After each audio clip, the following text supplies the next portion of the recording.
나와 연결되는 4단계. 독서는 우리 경험의 다양한 부분을 온전한 자아와 통합시킬 수 있게 도와준다. 이 과정에서는 어떻게 읽느냐가 중요하다. 재미나 현실 도피를 위해 책을 읽는 것도 괜찮긴 하지만 때로는 필요하기도 하고, 온전한 자아와의 통합을 위해서는 그보다 더 깊이 들어갈 필요가 있다. 개별적인 종교의식도 일상적인 관행의 의미를 불어넣는 데 유용한 도구다. 문자 그대로 영적 독서를 의미하는 렉시오 디비나, 성경을 읽고 묵상하는 수행, 옮기니도 그런 의식 중 하나다. 12세기의 귀고 2세가 영적 독서법을 정확하게 설명해주는 얇은 책, 사실 팸플릿에 가까운을 썼다. 그는 이 책을 스칼라 클라우스트랄륨이라고 불렀는데 라틴어로 수도승의 사다리라는 뜻이다. 귀고는 이 책에서 사다리를 타고 천국을 향해 올라가는 것처럼 몇 세기 동안 이어져 온 영적 독서 지침을 자세히 기술하고 텍스트를 4단계로 구분해서 읽는 방법을 설명한다. 그리고 그 과정을 독서, 명상, 기도, 사색이라고 명명했다. 바네사와 나는 해리포터와 신성한 텍스트 팟캐스트를 진행하면서 이 4단계 단계를 4개의 질문으로 바꿨다. 1. 그 이야기에서는 실제로 어떤 일이 벌어지고 있는가? 우리는 이야기의 어느 부분에 와 있는가? 2. 우화적 이미지나 이야기, 노래, 은유적 표현이 보이는가? 3. 이 글에서 당신 인생에 어떤 경험이 떠오르는가? 4. 어떤 행동을 취해야겠다는 생각이 드는가? 귀고와 동시대에 살았던 생티에리의 윌리엄은 단순히 글을 읽는 것과 이런 식으로 의미를 찾는 것의 차이를 깊은 우정과 스쳐가는 손님과의 친분, 유쾌한 동료애와 우연한 만남의 차이와도 같다고 말했다. 이것이 단순한 재미를 위한 독서와 자기 이해와 지혜를 얻기 위한 독서의 차이점이다. 영적인 독서의 효과를 의심하더라도 당신을 탓하지는 않겠다. 하지만 내가 영적 독서를 통해 해리포터 시리즈의 첫 부분을 어떻게 읽었는지 알려주고 싶다. 이걸 함께 하다 보면 독서를 통해 사색이 어떻게 정신의 표면 아래로 파고드는지 알 수 있고 자기 발전을 위한 기회를 잡을 수도 있다. 여기 문장이 하나 있다. 이 질문을 살펴볼 때는 문장을 크게 소리내어 말하는 게 좋다. 그러면 텍스트를 다시 읽을 때마다 새로운 느낌을 받을 수 있을 것이다. 프리빗과 4번지에 사는 더즐리 부부는 우리는 완벽하게 평범한 사람들이에요. 고마워요. 라고 말할 수 있다는 게 자랑스러웠다. 1단계. 이 이야기에서는 실제로 어떤 일이 벌어지고 있는가? 우리는 이야기의 어느 부분을 들여다보고 있는가?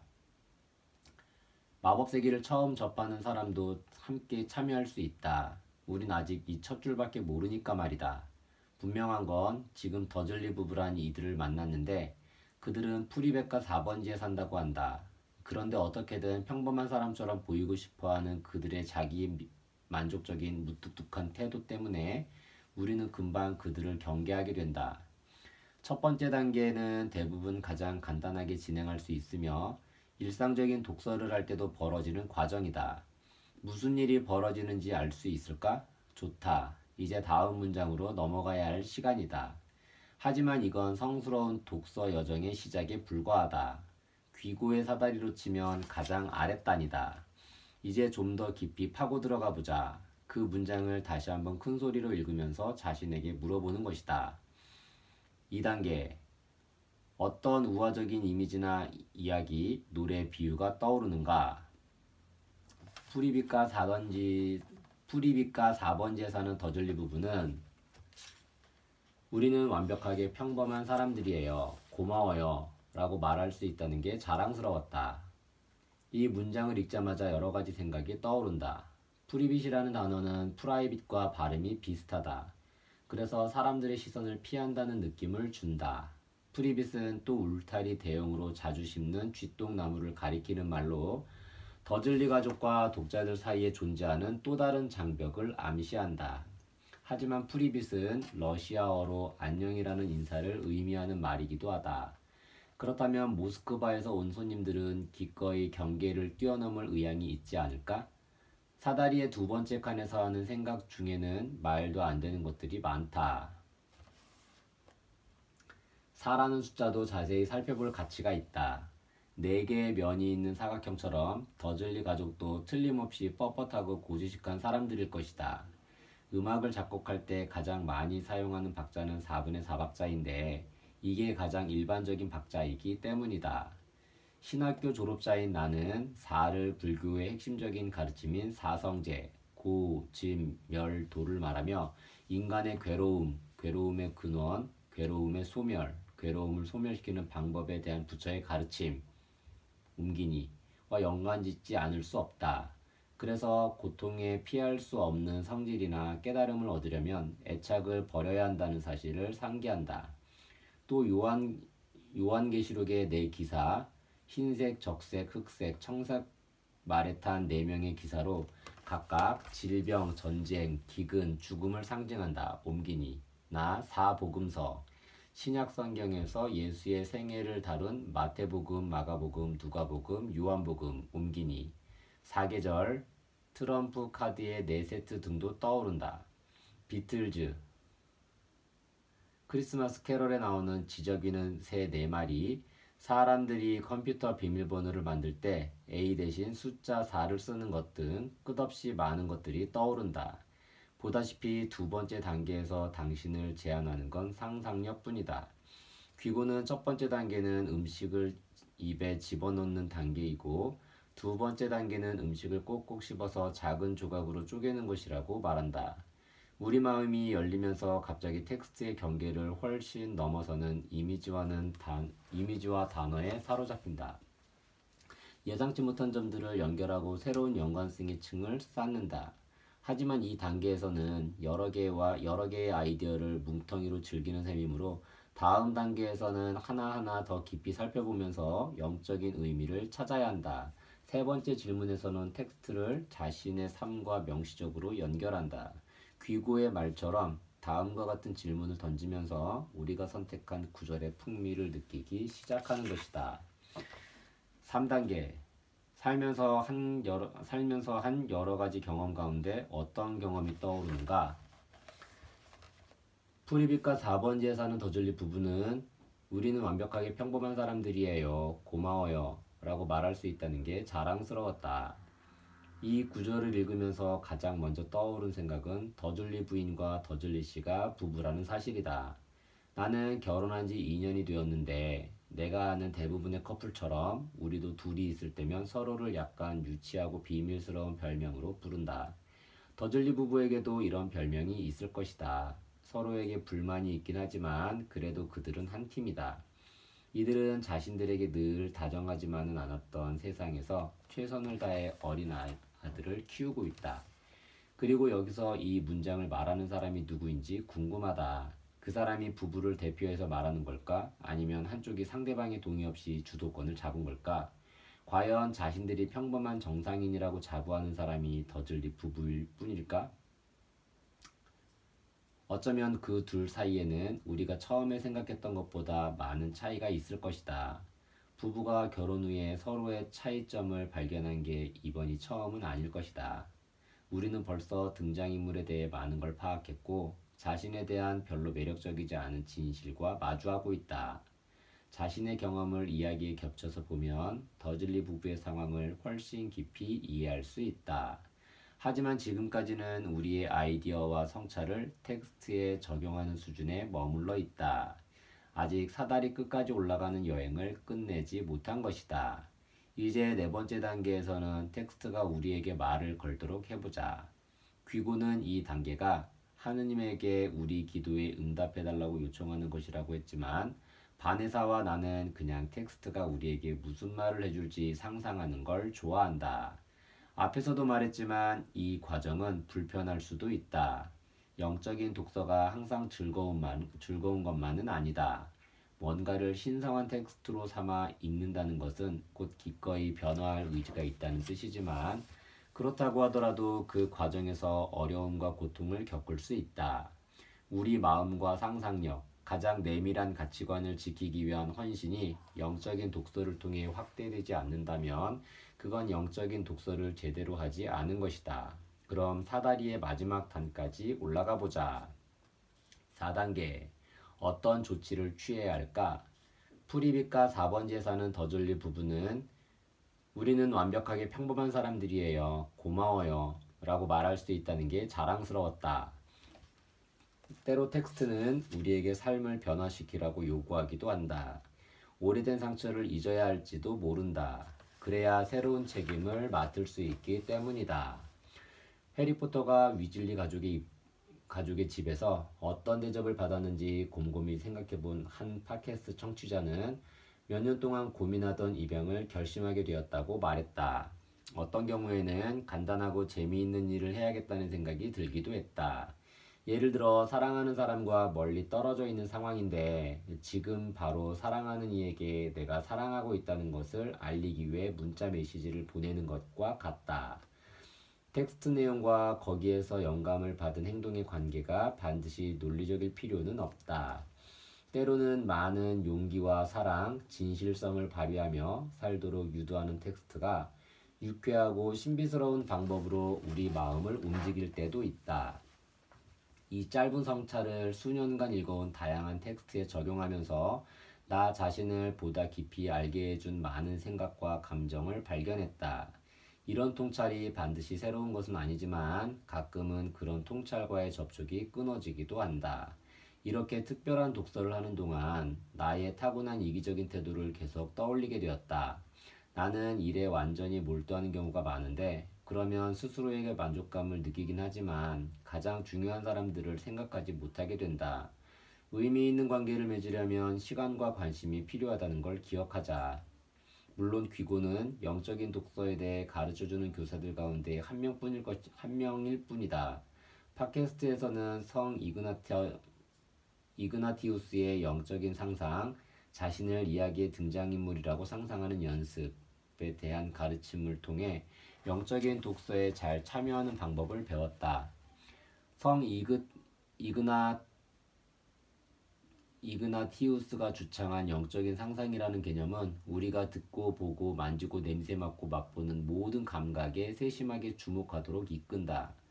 이런 식으로 이야기에 몰입하다 보면 페이지에 인쇄된 단어 너머를 바라보면서 등장인물이 뭘 입고 있고 그들이 말을 하지 않을 때 뭘 하는지도 알 수 있다. 마치 친숙한 이미지가 흑백에서 총천연색으로 바뀌면서 페이지 위의 세계와 우리가 사는 세계에 새롭고 미묘한 변화가 생겨나는 것 같다. 책 속 인물에게서 공감할 수 있는 부분을 많이 찾아낼수록 우리와 인생을 공유하는 이들에게 공감할 수 있는 부분도 늘어난다. 기독교인들만 영적인 독서를 하는 건 아니다. 유대인들은 오래전부터 학생들이 2명씩 짝을 지어 똑같은 텍스트를 분석하고 토론하는 하부르타라는 방법을 이용해 왔는데 이는 랍비들의 전통적인 탈무드 연구 방식이기도 하다. 하부르타 학습을 할 때는 텍스트를 읽으면서 생긴 의문을 상대방에게 물어보는 경우가 많다. 예를 들어 해리포터의 경우 왜 이야기의 전환점마다 올빼미가 등장하는 걸까? 와 같은 질문을 한다. 이 실습을 할 때는 학습 파트너에게 질문만 던지게 하는 게 아니라 가능성 있는 답까지 함께 제시해야 된다. 올빼미는 머리를 좌우 어느 방향으로든 270도까지 돌릴 수 있다고 하는데 변화의 순간도 그처럼 우리 삶의 모든 측면을 고려해야 하는 순간이기 때문인 것 아닐까? 그렇다면 텍스트 속 등장하는 이런 새들은 어떻게 알아차릴 수 있을까? 이렇게 언제나 하부르타 공부를 함께 할 수 있는 파트너가 있다는 것은 항상 새롭고 흥미로운 질문에 도전을 받는다는 걸 의미한다. 또한 두 사람이 함께 관계의 둑을 쌓아가는 동안 모든 궁금증에 대한 진실이 두 사람 사이에 어딘가에 놓이게 되고 주고받는 질문과 답변 안에 존재하게 된다는 뜻이기도 하다. 당신과 하브루타 파트너, 그리고 텍스트가 합쳐지면 중심부의 진정한 지혜의 통찰이 자리 잡고 있는 삼각형이 형성된다. 렉시오 디바나, 성 이그나티우스의 영적인 상상, 하브루타는 영적인 독서 이외에 다른 공통점도 있다. 모두 세속적인 공간으로 끌어들일 수 있는 잠재력이 있다는 것이다. 팟캐스트에서 이 아이디어를 소개한 후 바네사와 나는 사람들이 이런 관행을 자기 삶에 적용시킨 방법과 관련해 많은 이야기를 들었다. 많은 교사들이 렉시오 디비나를 교실에서 활용하기 시작하면서 학생들에게 네 부분으로 구성된 숙제를 내주거나 대화를 나누도록 유도했다. 정규 교육과정의 중요한 텍스트를 이용해 영적인 상상을 펼쳐보도록 하는 교사도 있다. 장거리 자동차 여행 중에 우리 프로그램을 듣고는 다 같이 하브루타식 대화를 나누면서 시간을 보냈다는 가족의 이야기도 들었다. 가장 놀라웠던 순간은 매사추세츠주 케임브리지에 있는 우중충한 바에서 열린 첫 라이브 방송에 375명이 모여 사방에 맥주가 넘쳐 흐르는 그 장소에서 렉시오 디비나와 관련된 토막글을 집어삼킬 듯이 읽었을 때일 것이다. 이쯤 되면 귀고도 우릴 인정하지 않을 수 없을 것이다. 페이지 너머의 지혜. 독서는 본질적으로 페이지에 적혀있는 기호를 기계적으로 해독하는 것 이상의 행위다. 등장인물과 그들이 처한 상황을 해석하고 우리 주변 세상의 의미를 명확하게 밝히기 위한 행동이다. 독서는 우리를 변화시킨다. 우리는 자기가 읽은 것을 통해 본인이 어떤 사람이 될 수 있는지 발견하고 새로운 책을 접할 때마다 상상력이 확장된다. 물론 자신의 본질을 확실히 깨닫게 해주는 독서와 비슷한 다른 행동들도 있는데 그건 사람마다 다르다. 장거리 스피드 스케이팅, 기도문 외우기, 줄넘기 놀이, 볼륨 댄스, 암석 수집, 개와 산책하기 등 나에게 효과가 있는 일이 다른 사람에게는 대수롭지 않아 보이거나 조롱거리가 될 수도 있다. 하지만 자신감을 갖자. 다른 사람이 뭐라고 말하건 간에 그리고 불안한 마음이 엄습하더라도 자기 행동에 확신을 가져야 한다. 물론 그런 행동이 공허하게 느껴지는 날도 있을 것이다. 무의미하고 가치가 없다고 느낄 수도 있다. 바네사는 이런 순간에도 명료하고 확신에 찬 태도로 이 행동이 옳은 일이라고 결정했던 이전의 자신을 믿어야 한다고 설명한다. 시험을 몇 시간 앞둔 새벽 3시에 부정행위를 하기로 결심한 학생처럼 우리는 공경에 처했을 때 최악의 결정을 내릴 수 있다. 확신은 우리가 이 힘든 순간을 이겨내고 다시금 올바른 생각과 행동으로 돌아갈 수 있도록 도와줄 것이다. 상실감을 느끼거나 그 방법이 효과적이지 않다고 느낄 때에도 행위 그 자체에 대한 믿음을 가져야 한다. 그러니 독서가 당신의 마음을 움직이고 더 깊은 자아와 연결되는 감각을 안겨주는 습관인지 살펴보자. 분명히 말하지만 신성하게 취급할 텍스트를 찾는 작업이 해리포터에 국한되어서는 안 된다. 고전문학이나 어릴 때 좋아했던 잘 알려지지 않은 작품 아니면 시도 괜찮다. 당신이 2개 언어를 할 줄 안다면 어릴 때 쓰던 언어로 된 텍스트를 선택하는 걸 강력히 추천한다. 어린 시절에 익숙했던 단어들은 울림이 강해서 마음을 여는데 도움이 되기 때문이다. 책에 인쇄된 텍스트가 아니어도 괜찮다. 예를 들어 어릴 때 자주 듣던 노래 가사를 선택하거나 그림을 선택해도 된다. 네덜란드의 신학자 헨리 나우에는 렘브란트의 그림 한 장을 통해 영적 독서를 한 경험을 바탕으로 책을 쓰기도 했다. 그는 상트 페테르부르크의 에르미타주 박물관에 있는 그림 앞에 앉아 있었던 이야기를 들려준다. 그는 시간이 흐를수록 그림 속에서 새로운 의미를 찾아냈고 캔버스에 묘사된 3명의 등장인물 모두에게서 자신의 모습을 발견했다. 그림이 아닌 내가 선택한 텍스트를 이용해 공연을 열어 관객들에게 그 텍스트가 자신의 인생에 어떤 의미를 안겨주는지 되새겨 보게 할 수도 있다. 이야기는 내 어린 시절의 큰 부분을 차지했다. 그런데 이는 단순히 잠자리에서 부모님이 읽어주던 이야기의 다양함 때문만은 아니다. 이야기를 듣거나 읽는 것이 내 자아 감각에 크나큰 영향을 미쳤다는 걸 깨달았다. 매년 12월 23일이면 어머니는 모금 행사를 주최하고 마을의 유명한 이야기꾼을 초대해 우리 집에서 공연을 열었다. 그런 날에는 거실의 모습이 싹 달라졌다. 집에 있는 의자란 의자는 다 모아서 거실로 갖고 오고 바닥에는 쿠션을 쌓아 놓았다. 그러면 문 옆에 마련된 작은 무대 앞에 많은 사람이 몰려와 앉았다. 나이가 들면서 알게 된 사실은 모든 마을에 그곳만의 이야기꾼이 있는 건 아니라서 우리 집에서 벌였던 공연이 평범한 일은 아니었다는 것이다.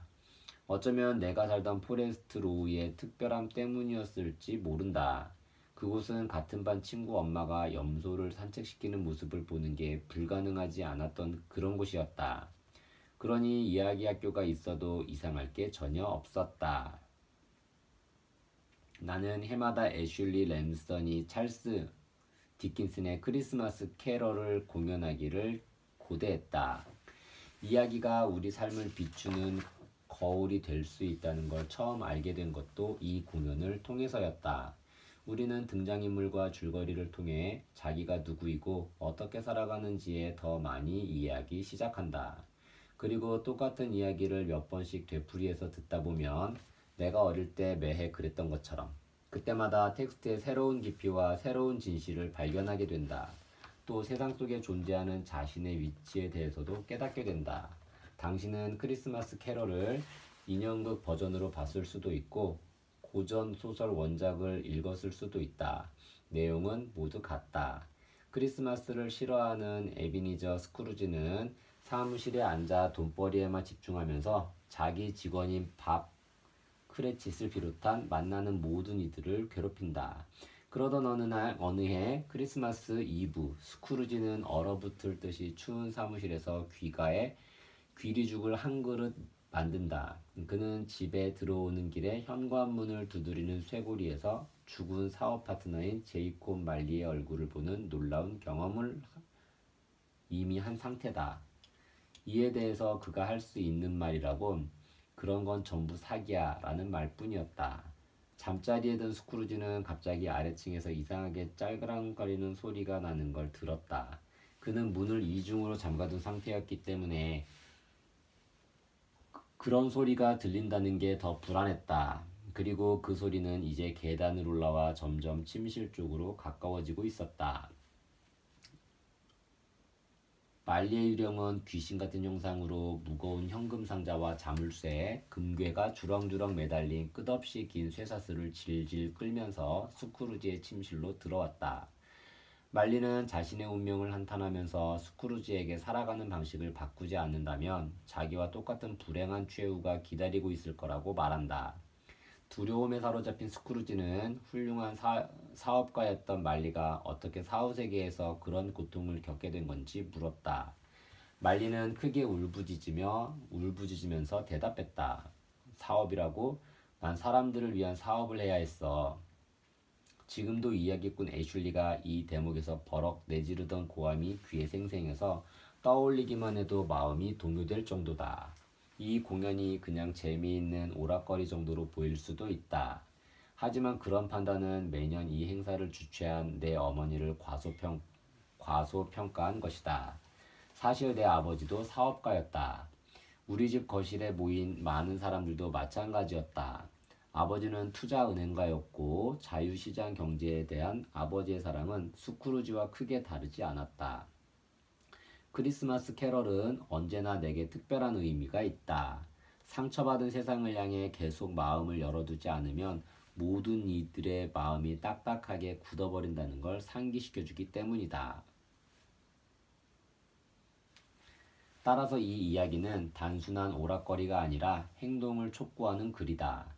스크루지의 변화는 그 자리에 모인 모든 이들에게 평등과 정의, 자유를 위해서 공통된 인간애를 받아들이고 구두쇠 같은 태도에서 벗어나 부를 재분배하자고 촉구했다. 이야기 시작 부분에서 스크루지는 크리스마스 이브에 자기 집에 와서 같이 게임을 하자는 조카 프레드의 초대를 거절했다. 그는 고립과 부의 축적이 자신을 행복하게 해줄 것이라고 확신하며 살았다. 하지만 유령들은 그가 틀렸다는 걸 증명한다.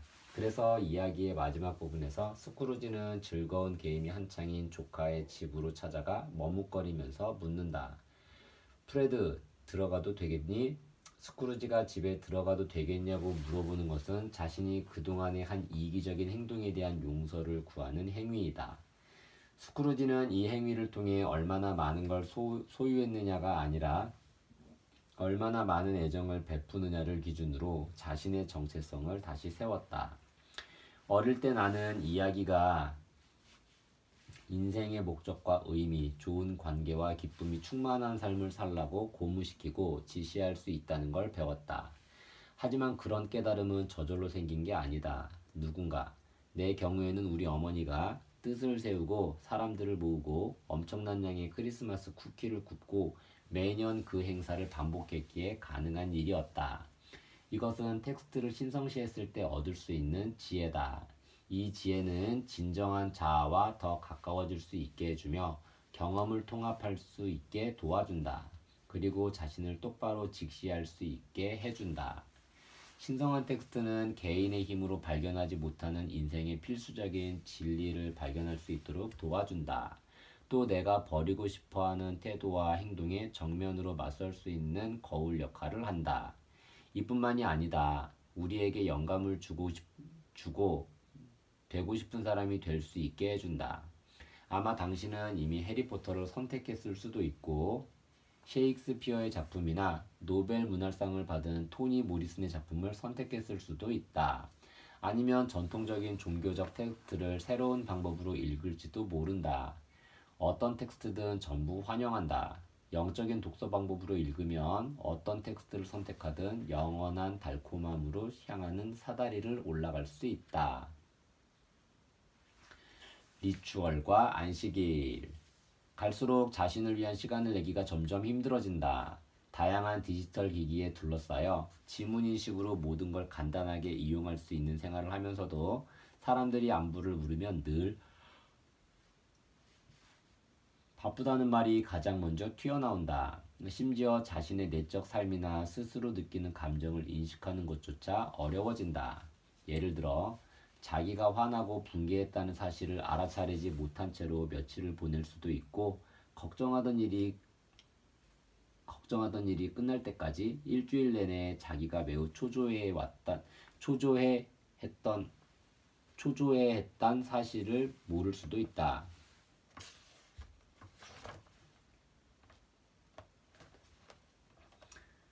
고대부터 이어지는 유대인의 전통적인 휴식 습관인 샤바트, 안식일은 자기 자신과 연결될 수 있는 공간을 마련하기 위한 현대인의 리추얼을 만들 때 아주 유용한 모델을 제공한다. 안식일은 우리에게 절실히 필요한 영혼의 시간을 갖는 것이다. 꼭 종교적인 의미의 안식일이 아니어도 좋다. 내면의 세계와 좀 더 가까워지기 위한 의식, 리추얼이라고 생각하면 된다. 나만의 안식일을 갖겠다고 마음먹었다면 언제 일을 하고 언제 하지 않을지 규칙을 정해야 한다. 또 스크린을 들여다보는 시간, 종류에 상관없이 늘 제한하는 등 정신적인 삶에 명확한 기둥을 세워야 한다. 그렇다면 자신과 더 깊은 관계를 맺고자 하는 이들에게 안식일이 어떤 영향을 미칠 수 있는지 살펴보자. 우리는 어떻게 모이는가란 논문을 쓰기 위한 사례 연구를 진행하면서 현대인의 생활 속에서 안식일을 특히 유용하게 활용할 수 있는 세 가지 분야가 있다는 걸 알게 되었다. 바로 기술 문명에서 벗어나는 안식일, 홀로 지내는 시간을 위한 안식일, 놀이와 창의성을 위한 안식일이다. 물론 유대교의 전통적인 샤바트는 다른 사람들과 함께 안식일을 기리는 데 초점을 맞추고 있는데 이런 공동체적 관계에 대해서는 다음 챕터에서 자세히 알아볼 예정이다.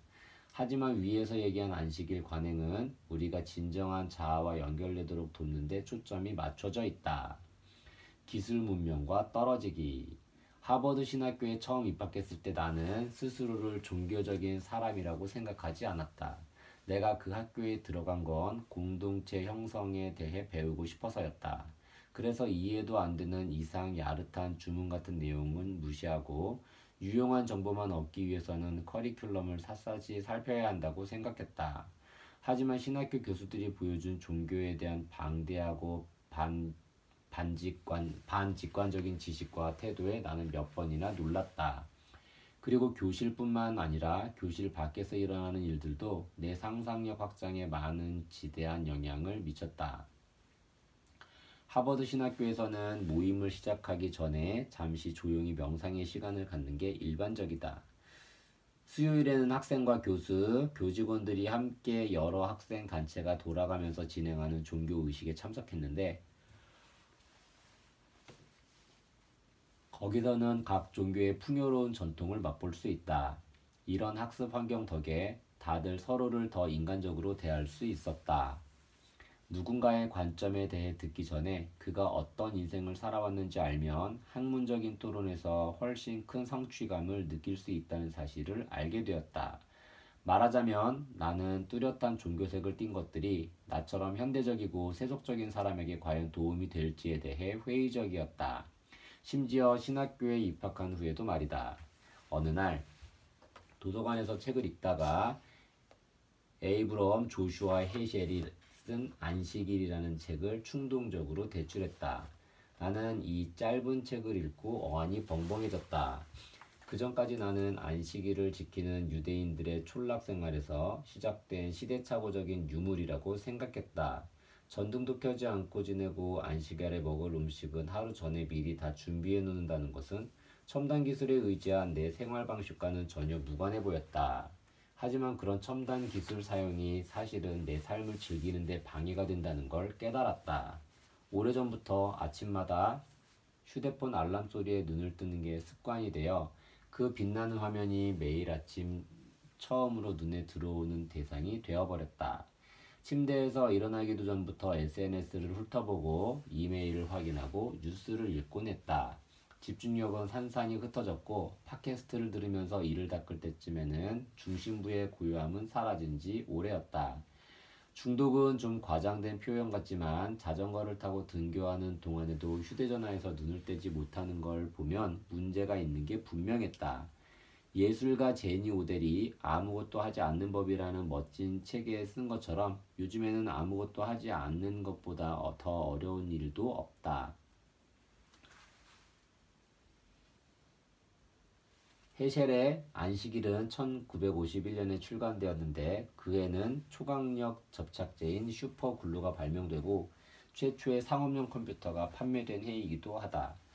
하지만 그는 우리가 현대 기술을 어떻게 받아들여야 가장 좋은지를 이미 알고 있었다. 그래서 인류의 가장 성가신 문제를 해결하는 방법은 기술 문명을 포기하는 게 아니라 기술 문명으로부터 적당하게 독립하는 것이라고 말했다. 그는 신기술과 더불어 살아가야 할 방법과 그런 기술 없이도 살아갈 수 있는 방법을 찾아야 한다고 제안했다. 기술을 파괴하거나 시간을 과거로 되돌리는 게 아니라 잘 활용할 방법을 곰곰이 고민해 봐야 한다는 얘기다. 이것을 실천하기 위해 안식일이 있는 것이다. 헤셸은 일주일에 하루 정도는 우리에게 가장 중요한 생산 도구로부터 독립해 생활하면서 세상과 자기 자신을 있는 그대로 받아들이라고 가르친다. 그래서 나는 금요일 밤을 외부 세계와 연결된 디지털 기기를 끄고 내 자신과 연결되기 위한 공간을 만드는 신성한 시간으로 정했다. 2014년부터 지금까지 금요일 해질녘부터 토요일 해질녘까지 24시간 동안 노트북이나 휴대폰을 사용하지 않는 기술 안식일을 지키고 있다.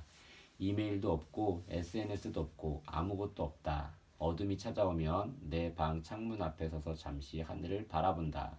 그런 다음 촛불을 켜서 손에 들고 마술적이고 신비로운 안식일로 접어들기 위해 어린 시절에 배운 노래를 부른다. 초를 다시 테이블에 내려놓는 순간부터 어깨의 긴장이 풀리고 호흡이 편해지는 걸 느낄 수 있다. 그리고 평소에는 물리칠 수 있었던 피로가 덮쳐와 밤 9시면 벌써 침대에 눕는다. 마음이 내키면 향을 피우기도 한다. 기술 문명을 이용하지 않기 때문에 들을 수 있는 음악도 없다. 주인은 온통 조용한 침묵 속에 잠긴다. 그러면 갑자기 내면을 들여다볼 기회가 생긴다. 어떤 날에는 강제로 그렇게 되기도 한다. 이렇게 기술 문명에서 벗어나 휴식하는 방법은 세상을 내키는 대로 소비하면서 마음껏 선택하고 필터링하고 이용하고 즐기는 일상생활과 상당히 다르다. 기술은 우리 현실을 지울 수 없게 만든다. 우리는 손바닥만한 크기의 스크린을 통해 일하고 쇼핑하고 긴장을 풀고 사랑을 찾는다. 이런 생활이 편리하도록 하지만 이런 생활이 편리하기도 하지만 밤 늦게까지 계속 피드를 확인해야 한다는 강박관념 때문에 다른 일을 망치기도 한다. 첨단 기술 전문가인 케빈 켈리는 새로운 기술이 하나 등장할 때마다 사회가 그걸 길들이기 위해 어떤 에티켓이 필요한지 합의하기까지 10년이 걸린다고 말한다. 예를 들어 휴대폰 제조사들은 휴대폰이 발명되고 10년이 지나서야 무음과 진동 모드 옵션을 도입했다. 그리고 휴대폰이 눈앞에 있는 것만으로도 진정한 대화가 방해를 받을 수 있기 때문에 전화기를 보이지 않는 곳으로 치워두거나 아예 꺼버려야 하는 때가 언제인지 배우고 있는 중이다. MIT 사회학과 교수인 셰리 터클은 대화를 잃어버린 사람들이란 책에서 모바일 장비가 우리의 세 가지 소원을 들어준다고 말한다. 첫째, 남들이 항상 내 말을 들어주고, 둘째, 원하는 곳에 관심을 둘 수 있으며, 셋째, 결코 혼자가 될 필요가 없다는 것이다. 하지만 마지막 소원은 우리가 진정 자아와 연결되는 중요한 경험을 하지 못하도록 가로막는다. 캐나다 연구원들은 화면을 계속 응시하고 있으면 정신이 산만해지고 남들과 멀어지고 녹초가 된다는 걸 증명했다. 브리티시 컬럼비아 대학에서 2018년에 진행된 연구에 따르면 사회적 상호작용을 하는 동안 휴대폰을 사용하는 사람과 친구나 가족과 시간을 보낼 때 별로 즐거움을 느끼지 못한다고 한다. 인디애나 대학의 사라 콘라스가 주도한 또 다른 연구에서는 감정을 식별하고 처리하는 데 어려움을 겪는 사람은 자신의 감정과 밀접하게 접촉하는 이들에 비해 SNS를 자주 사용한다는 사실을 알아냈다. 이건 걱정스러운 일이다. 평균적인 미국인들은 현재 하루 10시간 이상 화면을 들여다보고 있기 때문이다. 심지어 볼 게 없을 때도 계속 들여다보고 있다. 휴대폰 소유자의 67%는 전화기가 진동하거나 울리지도 않은데도 문자 메시지나 기타 알림을 확인하기 위해 휴대전화를 들여다본다. 이러한 문제는 낮에만 일어나는 것이 아니다. 2016년 피츠버그 대학 연구팀은 SNS를 많이 하는 사람은 그렇지 않은 사람들에 비해 수면 장애를 겪을 가능성이 높다는 사실을 알아냈다. 이런 모든 것들이 정기적으로 전자기기를 완전히 끄고 휴식을 취하는 행위가 얼마나 중요한지를 반증한다.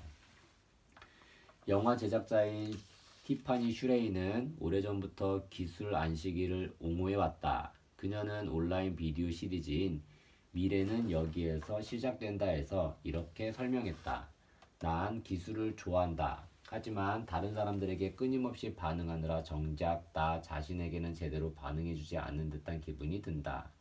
몇 년 전부터 시간에 대한 생각을 많이 하기 시작했다. 아버지는 뇌종양으로 돌아가셨는데 증세가 심해졌을 때는 상태가 괜찮은 시간이 겨우 하루에 1시간밖에 안 될 때도 있었다. 그 모습을 보면서 우리가 가진 시간이 얼마나 짧은지 생각하게 되었다. 그때부터 우리 가족과 나는 일주일에 하루씩 기술 문명과 완전히 분리된 생활을 하기로 했다. 티파니는 플러그 뽑는 날이라는 캠페인에서 영감을 얻었다. 기술 문명을 이용하는 평범한 사람들이 1년에 하루 자기 휴대폰을 작은 슬리핑 백에 넣어놓고 휴식을 취하는 것이다. 이렇게 플러그를 뽑은 사람들은 정원을 가꾸거나 서로 대화를 나누거나 그냥 쉬면서 시간을 보낸다. 전자기기를 눈에 안 보이는 곳에 치워놓는 게 중요하다. 노트북이나 휴대폰이 주변에 보이면 SNS에 접속하거나 이메일을 확인하려는 유혹이 걷잡을 수 없이 밀려올 것이다. 특히 토요일 오후 3시쯤 되면 책 읽기도 슬슬 지겨워지기 때문이다. 슈레이는 영상에서 이렇게 말한다. 주중에 나는 이메일, 전화, 온갖 알림의 집중 포화를 견뎌야 하는 감정적인 핀볼 머신이 된 기분이다. 그러다 기술 안식일이 되면 마치 압력 조절 배프가 열려서 그동안 매일 접했던 온갖 팩트와 기사, 소식들이 다 쓸려나간 듯하다. 덕분에 평소보다 훨씬 균형 잡힌 모습으로 바닥에 단단히 발을 디디고 설 수 있다. 더 좋은 엄마, 아내, 사람이 된 듯한 기분이다. 놀랍게도 주변 사람들에게 항상 반응해줄 필요가 없다는 걸 알게 되었다.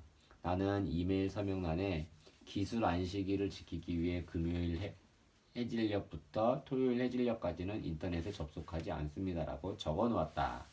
그걸 본 사람들은 급한 전화를 놓칠까봐 걱정되지 않느냐고 묻는다. 그에 대한 답으로 나는 지금까지는 아무 비상사태도 일어나지 않았고 일생에 단 한 번뿐인 기회를 잃은 적도 없다. 그리고 설령 급한 전화를 놓쳤다고 하더라도 안식일을 지키면서 누적된 휴식 시간은 여전히 그만한 가치가 있다 라고 말한다. 기술 문명과 떨어져서 시간을 보내면 자기 자신과 다시 연결될 수 있는 공간과 시간, 에너지가 생긴다. 인간은 정신적으로 또 육체의 속도를 늦출 수 있다. 나는 안식일에 일기 쓰는 걸 좋아한다. 의식의 흐름대로 생각을 적어가다 보면 종종 새로운 아이디어나 영감이 떠오를 때가 있다. 뇌에 팽팽하게 감겨있던 줄이 풀리면서 자유로운 생각들이 마구 튀어나오기 때문이다. 헤셀은 사물이 순간의 의미를 부여하는 게 아니라 순간이 사물의 의미를 부여한다는 사실을 잊어서는 안 된다고 썼다. 하지만 우리는 끊임없이 방해하는 것들로부터 멀리 떨어져서 시간을 보내보지 않으면 그 중요성을 느낄 수 없다. 우리는 기술 안식일을 통해 비로소 자신을 제대로 인식하면서 살아있는 것의 중요성을 느끼게 된다.